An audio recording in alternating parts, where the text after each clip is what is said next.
नाजरीन, कभी किताबें, सैनिटाइजर्स, कभी जूते तो कभी थप्पड़ और घूंसे। ये पाकिस्तान के सबसे मुकद्दस ईवान का हाल है। जो कुछ कल पार्लियामेंट में हुआ वो आज भी ऐसा ही मंजर हमें देखने को मिला। कल बजट की किताबें एक दूसरे को मारी जाती रहीं और आज सैनिटाइजर की बोतलों से एक दूसरे पर हमले किए गए। दूसरी तरफ शेख रुहेल असगर की सुन लीजिए, वो ये कहते हैं कि गाली देना तो पंजाब का कल्चर है। बड़ी ही अजीब बात है, क्योंकि हमारे मुआशरे की पहचान और रिवायत तो है एक दूसरे को इज्जत देना, छोटों से शफकत से प्यार से पेश आना, बड़ों के लिए एहतराम से सर झुकाना। ये है हमारा कल्चर। ये गाली का कल्चर तो कभी भी नहीं था। कम से कम हमारे मुआशरे की पहचान तो ये कल्चर गाली देना तो कभी भी नहीं रहा। जिस किस्म की हुल्लड़बाजी करके मुकद्दस ईवान का तकद्दुस पामाल किया जा रहा है, इस पर सज़ा तो कुछ ज़्यादा ही होनी चाहिए। मगर फिर भी 100वीं पार्लियामेंट में इतना तो हो गया कि हुल्लड़बाजी करने वाले अरकान पर कौमी असम्बली में आने पर पाबंदी लगा दी गई है। यही बहुत है। माजी में अगर देखा जाए तो इस पार्लियामेंट में स्पीकर को जूता मार लें, जबकि मुंतखब वज़ीर-ए-आज़म का घेराव करने जैसे वाक़यात भी हमने देखे हैं। हम सबके सामने ये होता रहा है। यही नहीं बल्कि पार्लियामेंट के बाहर प्रेस कॉन्फ्रेंस करने पर भी एक सियासी जमात के अरकान को जूता मारा गया था। इस ऐवान की हुर्मत कोई एक बार तो पामाल नहीं हुई है, बल्कि मुख्तलिफ तरह के हंगामों की तारीखें रकम हुई हैं। यहाँ पर इस पार्लियामेंट में बजट पेश करने के दौरान चूड़ियाँ भी वज़ीर ख़जाना पर फेंकी गईं, जबकि नून लीग और पीपल्स पार्टी को दस्ते गरबान भी हम लोगों ने देखा। जबकि PTI के दौरे हुकूमत में सबसे अनोखा काम तो ये हुआ कि गलीज गालियाँ देने के साथ साथ बजट की किताबें पढ़ने की बजाय हुकूमती और अपोजिशन अरकान एक दूसरे को मारते रहे। गुज़श्ता रोज़ पार्लियामेंट में जो कुछ हुआ वो नाकाबिले दिफा है। इसे किसी भी तरीके से जस्टिफाई नहीं किया जा सकता। जिस किस्म की गालम गलोच और मारपीट के मनाजिर देखने को मिले, पूरी कौम के सर शर्म से झुक गए।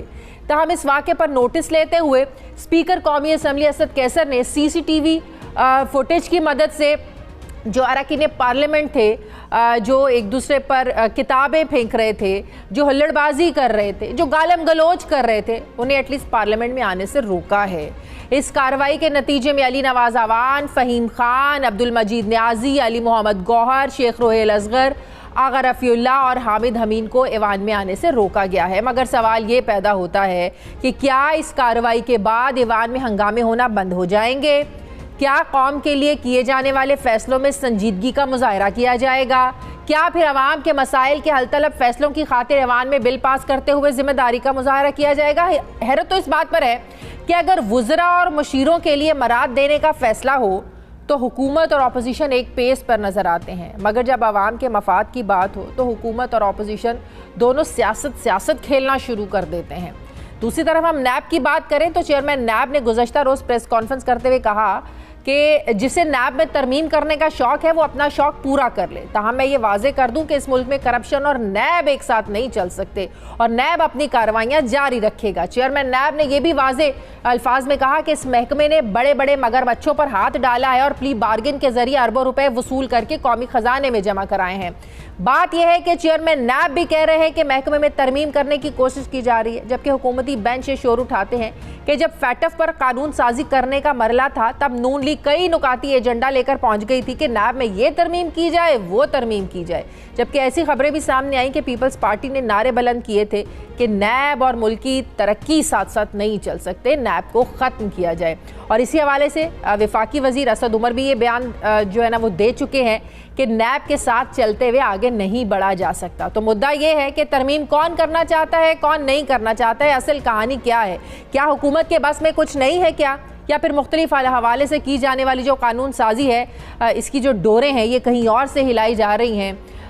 बात फिर वही पर आती है कि क्या ईवान में संजीदगी दिखाने के लिए किसी ज़ाब्ता इखलाक की ज़रूरत है या फिर सख्त कार्रवाई करना ज़रूरी है? क्योंकि अभी भी कहा जा रहा है कि स्पीकर कौमी असम्बली जानिबदारी का उन्होंने मुजाहरा किया है, वो न्यूट्रल नहीं है। कैबिनेट मेंबर्स माँ बहन की गालियां, आपने रुहेल असगर को तो बिल्कुल सही पॉइंट आउट किया, बिल्कुल सही पॉइंट आउट किया और मैं एग्री करता हूं आपसे। लेकिन मुझे ज्यादा अफसोस है आपकी एनालिसिस से कि Ali Awan should have been pointed out, singled out. मैंने कल प्रोग्राम में लिया, special assistant to the prime, मैंने उनको कल प्रोग्राम में लिया। मैं तो आज की बात कर रहा हूं। मैं सुन रही है ना, ये कल जो उन्होंने गालियां दी, उन्होंने कहा मैं इसको जस्टिफाई नहीं कर सकता ये काम तो हम जाहिर जब अपने घर में नहीं करते तो पार्लियामेंट में कैसे हम इसको जस्टिफाई कर सकते हैं? तो उन्हें शर्मिंदगी है इस सारे एक्ट पर सर। मैं एक तो देखे ना, मैंने तो कल नहीं देखा, मैं आपको ये कह रहा हूं कि 24 घंटे से ज्यादा हो चुके हैं उनके एक्ट किए हुए। क्या रिएक्शन किया है प्राइम मिनिस्टर ने, क्या रिएक्शन किया है किसी ने? उनको भी और वो जो हामिद हैं, आप जरा मुवाजना कीजिए।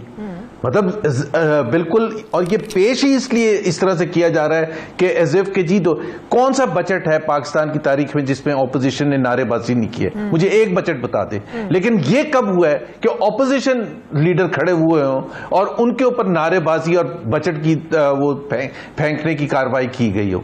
मुझे एक वाकया पाकिस्तान की तारीख में बता दे। 1950 में हुआ था, जस्टिफाई नहीं किया जा सकता। ऑपोजिशन ने जो किया उसको भी जस्टिफाई नहीं किया जा सकता। हुकूमत का एक्ट इज मोर, देखें शाजिया, प्लीज अंडरस्टैंड, एक जब आप बैंक में जाती है ना, और कोई भी जाता है, तो बैंकर को हर हाल में तमीज से पेश होना होता है। वो क्लाइंट की तरह नारेबाजी नहीं, एहतजाज नहीं शुरू कर देता। क्लाइंट्स करते हैं। आप दुकान में जाते हैं, किसी अच्छी मॉल में जाते हैं, तो वो मॉल वाला आपकी तनकीद सुनता है, बिकॉज उसका काम होता है। वो उसी तरह से रिएक्ट नहीं करता, वरना उसको नौकरी से निकाल देंगे। सर, एहतजाज करना आप लोगों का हक है। हुकूमतों का काम वो नहीं होता जो मुराद से इधर प्रवेश खटक कर लोगों का हक है, बिल्कुल हक है। किसने रोका है कि आप लोग एहतजाज ना करिए? ऑपोजिशन का काम है। एक जुमला कंप्लीट कर लूं जी प्लीज, लेकिन साथ इसका भी जवाब दे दें जो अली गौहर ने कल किया। अब मैं वो चला नहीं सकती सर, वो तो एहतजाज का हिस्सा नहीं होनी चाहिए ना ऐसे। एक सेकंड, मैं सिर्फ एक चीज कह रहा था, किसके इंटरेस्ट में था कि ऑपोजिशन लीडर की तकरीर ना सुनी जाए? जिस दिन फाइनेंस मिनिस्टर तकरीर कर रहे थे, उस दिन ऑपोजिशन के हक में था कि उनकी तकरीर में मुदाखलत की जाए। बड़ा क्लियर है, जाहिर है हुकूमत क्यों चाहेगी कि फाइनेंस मिनिस्टर तकरीर कर रहे हैं और उनको ना सुना जाए। और वो भी एक बड़ा रिस्ट्रेंड वो था। टेलीविजन पर सब आपने देखा, अभी भी आप चला सकेंगी शौकत तरीन साहब की स्पीच, बिल्कुल क्लियरली ऑडिबल और क्लियरली विदाउट एनी इंटरप्शन की गई। अब ऑपोजिशन लीडर ने तकरीर करनी शुरू की और 20 मिनट भी नहीं शायद हुए थे कि स्पीकर ने वो बंद करवा दी तकरीर और उठ के चले गए कि जी इसको रोक दें। भाई, अगर उतना ही एहतजाज था जितना पहले दिन था, तो फिर आप शौकत तरीन की भी स्पीच रुकवा देते। अगर इतना खराब हो गया था माहौल पहले दिन, जिसकी वजह से हुकूमत वालों ने रिएक्ट किया। और सबसे बड़ी बात यह, अगर हुकूमतें ये करना शुरू कर देंगी, एहतजाज करना ऑपोजिशन का राइट होता है। 2014 में Imran Khan as an opposition leader container लेके बाहर निकले थे, क्योंकि क्या Nawaz Sharif as prime minister भी लेके बाहर निकल जाते, तो फिर क्या होता? वो मैं आपकी बात से एग्री कर रही हूं सर, ऑपोजिशन का राइट है एहतजाज करना, तनकीद करना, क्रिटिसिज्म करना। लेकिन अली गौहर साहब ने जो कल लैंग्वेज इस्तेमाल की, जिस तरह गालियों के साथ वो नारेबाजी कर रहे थे, अली गौहर ने पहले देखे ना, हमारा इंटरेस्ट था ही नहीं कि ऑपोजिशन लीडर की तकरीर में, क्योंकि मसला क्या था मैं आपको बताता हूं। मसला क्या था, हमने जोकिंगली जब शहबाज शरीफ साहब की तकरीर प्रिपेयर हो रही थी, तो हमने कहा कि कौम को पता चलेगा कि वो कितनी गरीब हो गई है इस बजट के बाद। इस वजह से वो तकरीर नहीं चलने देते, और उन्होंने फैसला करके आए थे कि तकरीर नहीं चलने देंगे। किसके इंटरेस्ट में है कि जी हाउस को ऑर्डर पे चलाया जाए? किसकी रिस्पॉन्सिबिलिटी है? रिस्पॉन्सिबिलिटी हुकूमत की है, रिस्पॉन्सिबिलिटी स्पीकर की है उनकी। आप कह रहे हैं कि पुलिस की रिस्पॉन्सिबिलिटी खत्म हो जाए और सबको एक साथ मिला दें। क्यों सबको एक साथ मिला दें? जिसकी जो जॉब है, तो स्पीकर भी बेबस नजर आए, वो भी बेबस तो छोड़ देना, फिर जाके इमरान खान से बात करें कि जी अगर आप फिर इमरान खान से बात करें जाके कि इमरान खान साहब, आप जो प्राइम मिनिस्टर हाउस में बैठ के ये प्लान कर रहे हैं, देखें इसकी जो जड़ें हैं ना, वो 2018 का इलेक्शन है।